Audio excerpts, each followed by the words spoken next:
Add যোগ করতে হবে। 2 পূর্ণ 4-এর 7 যোগ 4 পূর্ণ 3-এর 4। আগে এটা ভাঙিয়ে নিতে হবে। 7 দুগুণে 14 আর 4-এ 18, 18-এর 7 যোগ 4 4 16, 16 আর 3-এ 19, 19-এর 4। 4 আর 7-এর লসাগু কত হয়? লসাগু হয় না বলে এখানটায় কী হবে? গুণ করে দিতে হবে। 7 আর 4, 4 7 28। 7 দিয়ে ভাগ করলে 4, 7 দিয়ে 28কে ভাগ করলে 4, 4 আর 18 গুণ করলে 4 18 72। 4 দিয়ে 28কে ভাগ করলে 7, 7 আর 19 গুণ করে দেবো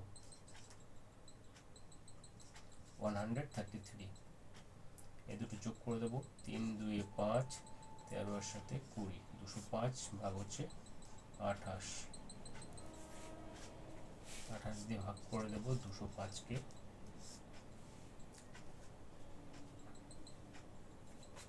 7 বার যাবে,